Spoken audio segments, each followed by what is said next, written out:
Chairman Cruz, if you want to lecture anyone about showing up for the people who sent you here, then explain why your most famous constituent service moment looked like a suitcase rolling toward warm weather. I can already hear some of you saying, why start with a slap and then pivot into policy like nothing happened? And my answer is simple. Stay to the end, because the motive behind the slap— lawless Department of Justice and the most politically weaponized Department of Justice our nation has ever seen. We just heard the senator from Rhode Island talk about the imperative of protecting judges. And yet not a single Democrat senator cared about the violent protesters that showed up outside Supreme Court justices' homes, including, I might note, female justices like Justice Amy Coney Barrett, threatening their family, and Joe Biden's Attorney General didn't do a damn thing and refused to enforce the law to protect those judges. Why? Because he agreed with the violent protesters who wanted to intimidate and threaten those judges. Professor Bray, under our Constitution, who should decide elections, the voters or unelected judges? Who is charged with— slap is the whole story. What you're about to see is not just Ted Cruz and Ilhan Omar trading lines for the cameras, but two people fighting over who gets to define credibility in American politics. And my view, right up front, is that both of them are skilled enough to win a clip while still losing the deeper argument, which is exactly why this moment matters. So keep watching, because the real question isn't who owned whom, but who used the hearing to move voters without being honest about what they were doing. Ilhan Omar walks into hearings like someone who has already edited the highlight reel in her head, because she understands that the 30-second cut travels farther than the 90-minute transcript. Her laptop is open, her staff is placed where the camera can catch them reacting, and her posture signals that she is not here to politely exchange policy papers with polite people. When she thanks Chairman Cruz and then drags him with a line about Cancun, she is doing more than mocking him, because she is framing him as absent before he ever opens his mouth. That framing is not random comedy, because in modern politics, a joke is a weapon when it compresses a narrative into one sentence that an audience can repeat at dinner. The room laughs, and the laugh sounds like victory. But laughter in a hearing room often functions like a sugar rush, because it feels powerful and then disappears when the receipts land. Ted Cruz does not look up immediately, and that detail matters, because the most dangerous debaters are rarely the loudest ones in the first minute of the exchange. He writes, he listens, and he lets Omar collect the kind of applause that plays well on social media, because he is playing a different game with a longer clock. Cruz understands that energy is not the same thing as argument, and he knows that a carefully built question can outlive a viral moment by living inside the record. This is the part that people miss when they reduce him to a meme, because even if you dislike his politics, you can still recognize the discipline of a trained litigator. For the mold to stop poisoning your children in the classrooms. The other thing that frustrates me is people who have experienced poverty, who have gotten the straps for their bootstraps, who sit and talk about how we shouldn't do anything for the next person. See, as someone who knows severe poverty, I lived in a refugee camp, on the floor, no water, nothing. And I hear somebody say, here in the United States, they're fine with their grandparents not having running water? And that's supposed to be okay? Or we hear someone say, it was a choice made up to me to have my children and not be like the other black people who get to have children out of wedlock. We don't get to have those kind of conversations. The conversations we get to have is how we are responsible for fully funding our schools. So all of our folks, before we die. And if you have ever watched someone win the room and then lose the deposition, you already know the shape of what is about to happen here. Omar's opening attack works because it triggers a familiar moral instinct in viewers, which is that leaders should be present in emergencies, and absence feels like betrayal. She extends that instinct by linking showing up at home to credibility abroad, which is clever because it turns personal embarrassment into a policy argument without changing subjects. Then she sharpens it again by quoting Cruz's past description of Donald Trump, because she wants to paint Cruz as a man whose convictions are flexible when power is at stake. That is the Omar method at its most effective. Take a documented quote, attach it to an undeniable visual memory, and let the audience do the moral math for you. It's almost funny in a dark way because in Washington, the most valuable form of truth is the kind that can fit in a caption before the viewer scrolls away. But here's the controversial question that sits underneath the humor. And it's uncomfortable precisely because it cuts both ways. Do we reward politicians for the truth or for the performance of truth? If Omar is genuinely fighting for accountability, should she rely on a punchline to establish moral authority, or should she lead with policy and risk losing the audience entirely? If Cruz genuinely believes in oversight, should he accept the consequences of being framed as absent, or should he try to win back credibility by answering plainly instead of counterattacking? Because what we are watching is a hearing that pretends to be about trade and foreign policy, while actually operating like a stage for branding and coalition maintenance. And the audience is the product, because both sides are trying to convert your outrage into clicks, donations, and identity, while still claiming they are simply serving the public. When Cruz finally speaks, he does something that sounds polite but functions like a trap, because he praises her for raising the issue and promises an answer before we're done today. That line is not just a promise, because it buys him time. It makes him sound reasonable, and it positions him as the adult in the room without conceding the substance. Then, he pivots into credibility as a concept, and that move is strategic because it reframes the hearing from Cruz's character to Omar's consistency, which is harder to meme away. A skilled cross-examiner does not need to yell because the goal is to force a witness into choosing between admitting error, disputing documents, or dodging, and each option carries a cost. This is why some hearings feel like theater until they suddenly feel like a courtroom, because the questions stop being broad and start being narrow enough to corner an answer. Omar's life story is extraordinary in a way that no committee room can diminish, because surviving displacement and rebuilding identity in America is not a talking point but an actual human accomplishment. And that is exactly why her political opponents often choose a particular strategy. They avoid arguing with her story and instead argue with her record, because records can be sliced into accusations.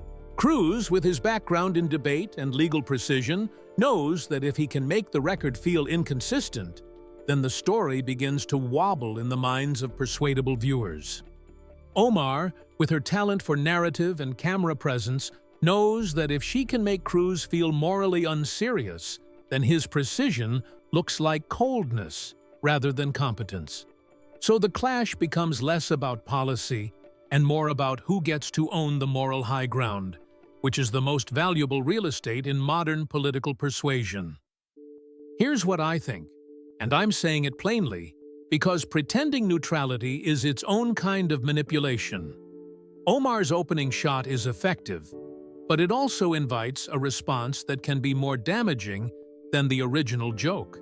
Cruz's calm posture is effective, but it also risks proving her point about performative seriousness, because calm can look like detachment when voters want visible urgency. The funniest part, if you can call it funny, is that both of them are probably satisfied in the moment, because one gets a viral clip and the other gets a tighter narrative arc. But the most important part is that viewers rarely see how these moments get used later, when campaigns raise money, build ads, and tell supporters that the hearing proved something.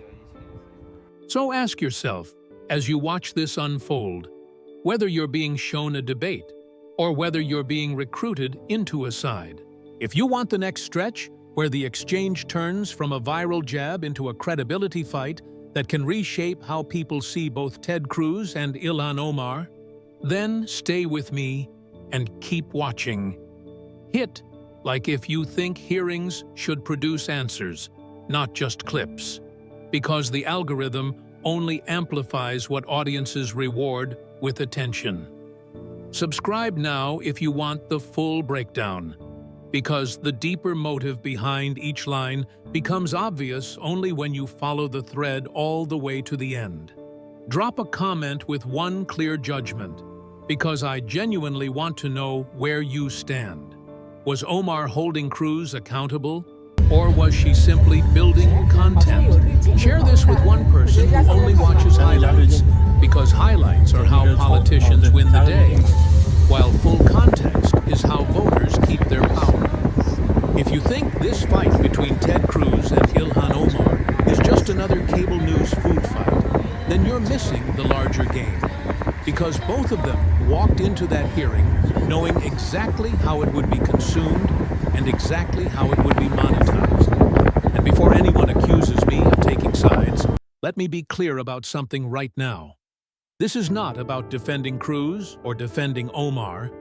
This is about exposing how political capital is manufactured in real time. The viral clip of Omar landing her opening shot will circulate in progressive spaces for months. Fundraising emails will quote it, and supporters will forward it as proof that she refuses to be intimidated.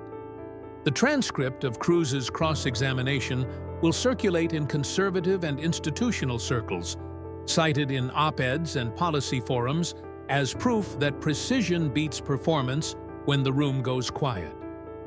Both narratives can coexist, and that coexistence is the engine of modern American polarization. Here's the uncomfortable reality that most commentators won't admit. Neither side walked in hoping for a bipartisan breakthrough on trade or foreign policy. They walked in hoping to sharpen their brand. Omar sharpened hers as the fearless progressive voice who refuses to let Republican leadership escape accountability, especially when moral authority is at stake. Cruz sharpened his as the methodical interrogator who exposes contradictions and forces opponents to defend their own words line by line. And if you think that dynamic doesn't shape how legislation gets written, funded, and voted on, then you're underestimating how much political survival drives congressional behavior. Every hearing is both governance and audition, and the politicians who survive are the ones who understand how to play both roles simultaneously. Now here is where I challenge you directly, because this is not just about them. It's about us as viewers and voters. When you watched Omar's opening line, did you feel satisfaction because someone finally said what you were thinking? Or did you pause and ask whether that satisfaction actually moved policy forward? When you watched Cruz methodically cite transcripts and votes, did you feel that accountability was being served? Or did you sense a calculated attempt to weaken a political opponent under the cover of oversight? Those reactions matter, because politicians calibrate their behavior to the emotional feedback loop you provide through clicks, comments, and donations. If outrage is rewarded more than nuance, then outrage will always dominate the room. The deeper strategic question hanging over this clash is whether either Ted Cruz or Ilhan Omar actually shifted the substantive debate on trade and foreign policy, or whether they shifted only the optics of moral superiority. And here's where I'll give you my honest assessment. Cruz likely strengthened his position among voters who value documentation and institutional seriousness, while Omar likely strengthened her hold among supporters who value confrontation and moral framing. But neither side probably convinced many people in the middle, because the exchange was engineered for base mobilization rather than persuasion. That is the structural flaw in so many modern hearings. They are less about changing minds and more about energizing tribes. And if that pattern continues, then oversight becomes performance art, and performance art becomes the substitute for legislative results. So here's my call to action, and I mean this sincerely, because civic engagement should not end with passive viewing.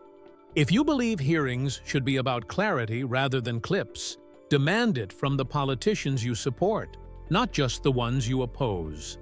If you believe credibility matters more than viral moments, reward candidates who answer direct questions with direct answers, even when those answers are uncomfortable.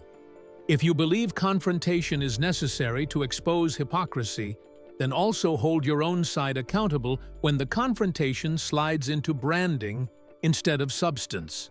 And most importantly, do not let yourself be reduced to a spectator in a sport that affects your livelihood, your taxes, your community, and your country's global standing. Drop your honest take in the comments, not the safe take, but the one that challenges your own instincts. Hit like if you want more breakdowns that go beyond surface-level outrage and into the mechanics of power. Subscribe and turn on notifications if you want to see how this clash reverberates in upcoming elections and committee battles, because the story does not end when the gavel drops. And share this with someone who thinks politics is just noise, because once you see the structure behind the noise, you can't unsee it, and that's when you stop being manipulated and start being informed. If you think that exchange ended when the microphones clicked off, you are underestimating how Washington actually works, because the hearing room is only the stage and the real battle begins when the footage leaves the room. By the time Ted Cruz closed his folder and Ilhan Omar walked out with her staff clustered around her, the two of them were already operating on parallel tracks that had almost nothing to do with trade policy. Omar's team clipped the opening attack within minutes, captioned it with language about accountability and abandonment, and sent it blasting through social feeds before most Americans even knew the hearing had occurred. Cruz's office, meanwhile, did something quieter and arguably more durable, because they circulated the transcript excerpts to reporters and policy writers who build narratives slowly instead of emotionally.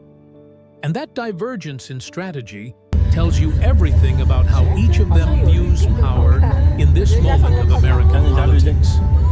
Omar understands that moral framing spreads faster than procedural detail, and she has built a national following precisely because she knows how to compress complex disputes into sharp, memorable indictments.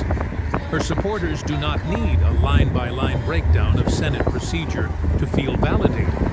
They need a signal that someone is willing to confront what they perceive as hypocrisy in plain language. So, when she opens with a remark about Cancun and ties it to questions of presence and duty, she is not just criticizing Cruz, she is reinforcing her brand as someone who refuses to let power escape scrutiny. That brand has sustained her through years of controversy, from committee removals to public backlash, because it turns every confrontation into proof of authenticity. But authenticity can become a shield that protects you from internal reflection, and that is where the long-term risk begins to creep in. Cruz, for his part, is playing a longer institutional game because he knows that hearings become artifacts, and artifacts become evidence in future campaigns. He does not need to win the trending page if he can insert doubt into the official record and force his opponent to answer under structured questioning.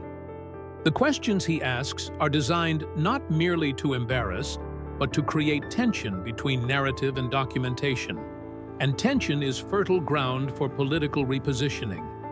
If voters begin to perceive even a small inconsistency between what a politician says and what the record shows, that perception can harden over time into skepticism.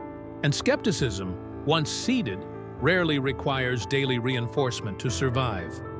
Now let's be honest about something uncomfortable here, because political analysis that flatters one side while demonizing the other is not analysis, it is propaganda. Cruz's oversight can be read as disciplined accountability, but it can also be read as calculated opposition research, deployed under the guise of procedural inquiry. Omar's confrontation can be read as courageous truth-telling, but it can also be read as performance calibrated for fundraising rather than persuasion. Both interpretations can coexist, and whether you lean toward one or the other often says more about your prior allegiance than about the facts themselves. That is why this clash is so instructive, because it exposes how narrative loyalty shapes interpretation before evidence is even fully processed. Another provocative question worth asking is this: in a Congress where legislative output is often gridlocked, have hearings become the primary arena for political identity construction rather than policy negotiation? When the headline is about who destroyed whom instead of what policy changed, are we watching governance or spectacle? And if spectacle is what gets rewarded with donations and airtime, what incentive does any politician have to choose restraint over theatrics? Omar and Cruz are not anomalies in this system. They are highly skilled practitioners within it, which is precisely why their confrontation feels larger than the subject of the hearing. The clash becomes symbolic of two competing styles of political survival. One fueled by moral confrontation, the other by procedural precision. As this story continues to ripple outward, the reactions will tell you more about the electorate than about the two individuals at the table. If progressive audiences amplify only Omar's opening strike and ignore the subsequent questioning, that signals where emotional energy resides. If conservative and institutional audiences amplify only Cruz's cross-examination and ignore his own past vulnerabilities, that signals a different selective lens at work. The truth usually lies somewhere between those lenses, but nuance rarely trends. This is where your role as a viewer becomes decisive rather than passive. If you reward only the moments that confirm what you already believe, you strengthen the feedback loop that incentivizes politicians to sharpen division instead of bridge it. If you reward clarity, specificity, and genuine engagement with policy substance, even when it is less entertaining, you help shift the incentive structure ever so slightly. So as we move forward into the next chapter of this confrontation, ask yourself whether you are reacting as a fan of a team or as a citizen evaluating performance. And if you value deeper analysis over highlight reels, make sure you stay engaged, subscribe for the continuation of this breakdown, and share your honest assessment in the comments, because informed civic conversation only survives when people participate in it deliberately rather than impulsively. By the time the first wave of reactions had crested across social media, the confrontation between Ted Cruz and Ilhan Omar had already escaped the narrow confines of the Commerce Committee and entered the broader arena of political myth-making. Cable panels framed it as a clash of personalities.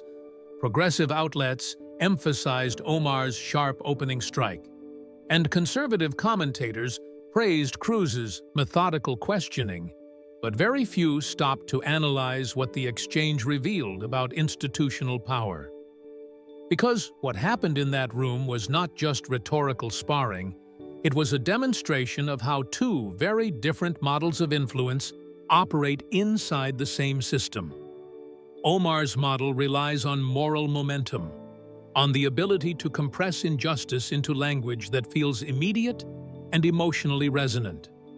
Cruz's model relies on procedural leverage, on the ability to anchor debate in documents that survive beyond the emotional cycle of the day.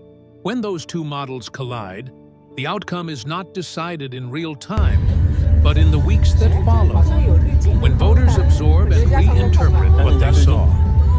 here is where the political calculation becomes almost surgical. Omar knows that her national profile is built less on committee output and more on symbolic presence, on the idea that she represents communities historically excluded from rooms like that one. Every confrontation reinforces that symbolism, especially when it is framed as establishment scrutiny directed at a woman who refuses to be quiet. Her team understands that visibility translates into small-dollar fundraising, grassroots enthusiasm, and media attention that can be redirected toward future campaigns. Cruz, however, calculates that symbolic presence is not the same as institutional impact, and he aims to draw a contrast between viral influence and legislative footprint. By emphasizing documentation and narrowing questions to specific wording, he attempts to recenter the debate on measurable accountability rather than narrative identity. And that contrast creates an uncomfortable dynamic for both of them. If Omar leans too heavily on symbolic confrontation, critics argue that she avoids the granular details of governance. If Cruz leans too heavily on granular scrutiny, critics argue that he weaponizes oversight to score partisan points rather than to improve policy outcomes. Neither wants to concede that vulnerability, which is why their exchange feels less like spontaneous disagreement and more like two seasoned competitors executing pre-planned strategies. Now, let's confront another uneasy question. Does a viral moment that energizes supporters ultimately strengthen democratic engagement, or does it further entrench tribal lines that make compromise impossible? And conversely, does a methodical cross-examination that exposes inconsistencies improve institutional trust? Or does it reinforce perceptions that hearings are arenas for partisan ambush? These are not abstract considerations, because they shape how Americans evaluate the legitimacy of Congress itself. If hearings are perceived primarily as theatrical, public confidence erodes. If they are perceived as unfairly adversarial, public cynicism deepens. Omar and Cruz are operating within that tension, and both are sophisticated enough to know exactly how their performance will be interpreted by their respective audiences. It is almost ironic that a committee designed to address economic and trade issues became a proxy battlefield for moral credibility. That shift underscores how identity politics and institutional accountability have fused into a single narrative battlefield in contemporary Washington. Neither politician can afford to ignore that battlefield because it determines not only their immediate reputation, but their long-term viability within their party coalitions. And here is where the strategic implications widen. Omar's strength lies in mobilizing a base that values outspoken advocacy, particularly on issues involving marginalized communities and foreign policy debates. Cruz's strength lies in consolidating a base that values disciplined opposition and rhetorical precision, particularly when challenging progressive figures. When each delivers exactly what their base expects, polarization intensifies rather than softens. But the swing voters, the quieter observers who are not posting memes or drafting fundraising emails, watch for something else entirely. They watch for steadiness, for clarity, for a sense that someone in the room is focused more on outcomes than on applause. If neither side convincingly delivers that impression, the hearing becomes another chapter in a long narrative of performative governance. That is why this exchange matters beyond the immediate personalities involved. It highlights the structural incentives that reward confrontation over consensus and narrative over nuance. And unless those incentives shift, future hearings will continue to resemble auditions rather than deliberations. As you process this moment, I challenge you not to settle for the easy storyline that flatters your existing perspective. Instead, scrutinize both Ted Cruz and Ilhan Omar with the same standard you expect from those who wield public power.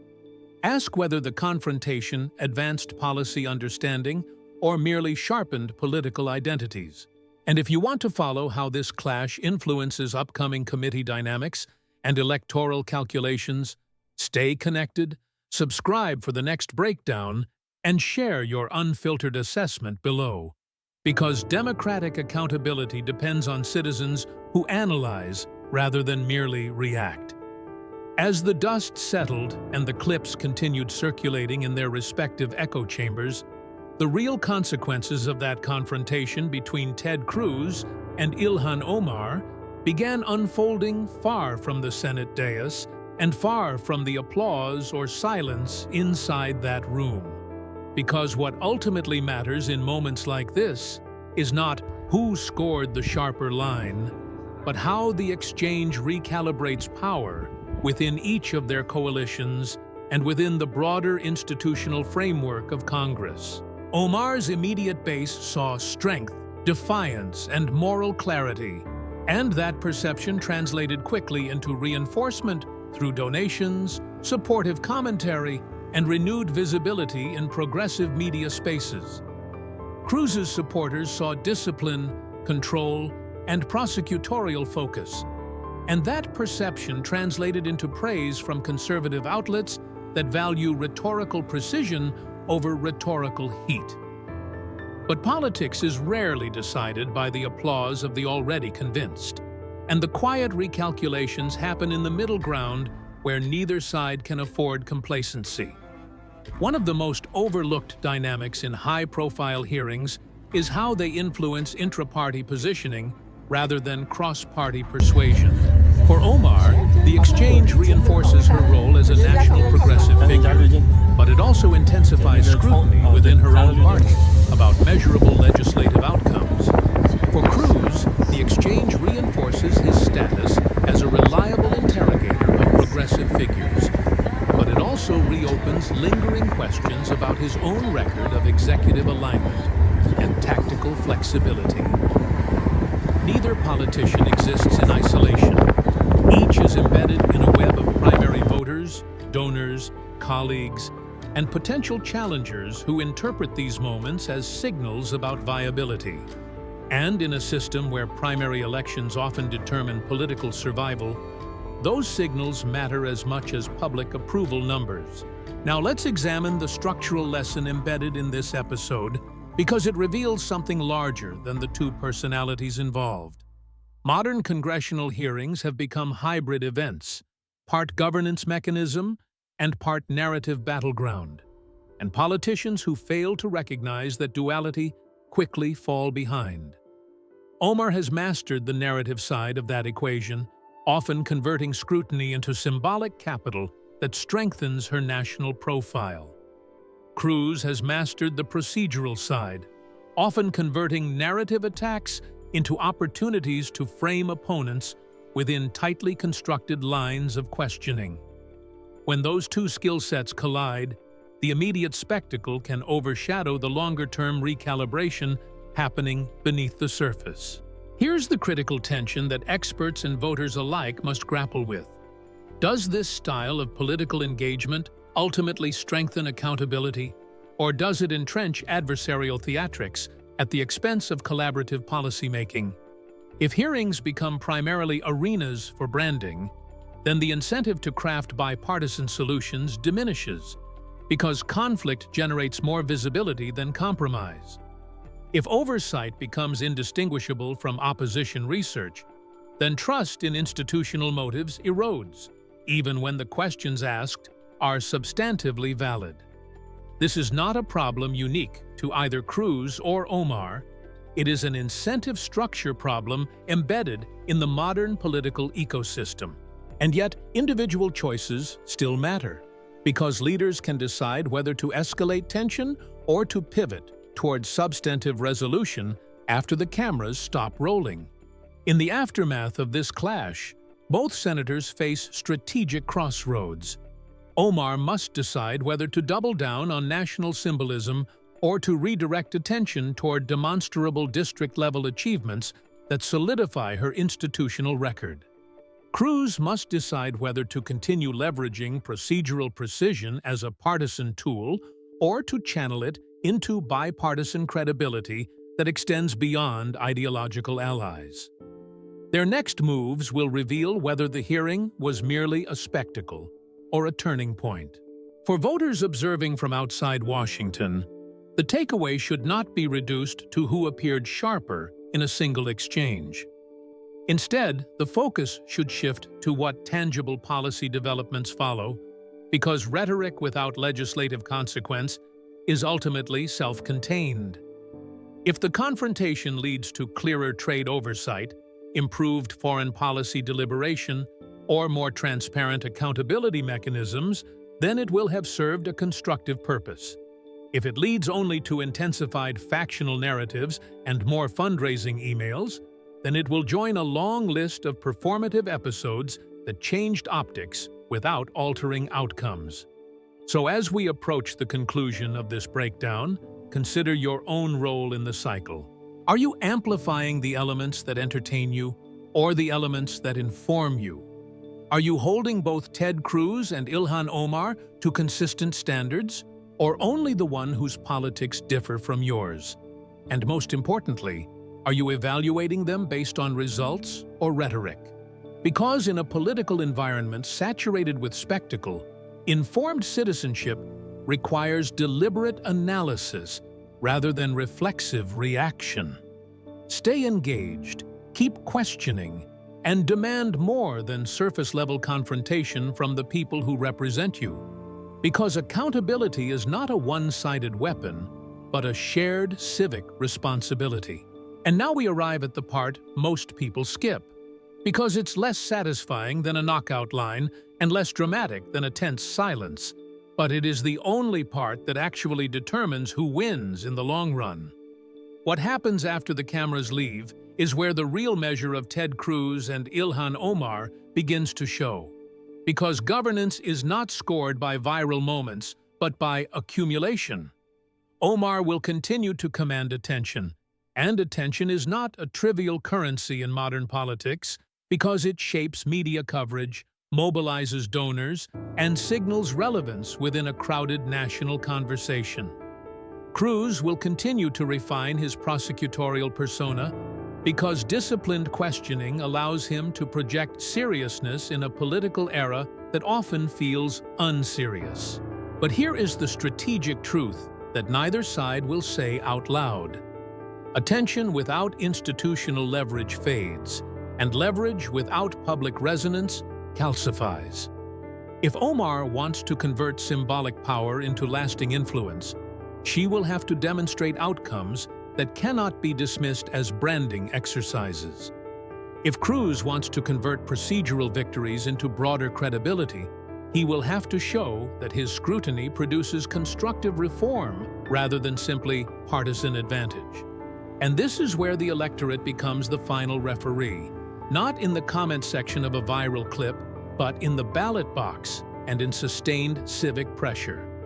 Ask yourself something difficult, because democracy requires discomfort more than it requires applause. When you watched this confrontation, did you learn something new about policy? Or did you simply feel your existing views reinforced? When you replayed the clip in your head, was it because it clarified an issue, or because it satisfied an emotional impulse? If we are honest, much of modern political engagement operates on emotional reinforcement, which is why hearings so often resemble competitive theater. But democracy, at its best, requires something slower and less glamorous, evaluating records, measuring consistency, and demanding tangible results. Ted Cruz and Ilhan Omar are both intelligent, experienced operators who understand the rules of this environment. Neither is naive about how footage travels or how narratives harden. The difference moving forward will not be decided by who landed the sharpest blow, but by who can convert that moment into measurable policy impact. And here is the quiet warning embedded in this entire episode. If voters reward confrontation without consequence, politicians will continue to perfect confrontation as an art form. If voters reward documented accountability and follow-through, even when it lacks dramatic flair, politicians will adapt accordingly. So the ultimate outcome of this clash is not predetermined by the committee chair or the viral algorithm. It is determined by how citizens interpret, remember, and act upon what they witnessed. If you believe oversight should be rigorous but fair, demand it consistently from both parties. If you believe moral confrontation is necessary to challenge power, ensure it is paired with legislative follow-through. And if you are tired of politics that feels like endless spectacle, then reward the leaders who demonstrate that substance can survive beyond the spotlight. Stay engaged, stay critical, and stay informed, because the health of representative government depends not on which politician wins a moment, but on whether voters insist that moments translate into meaningful outcomes.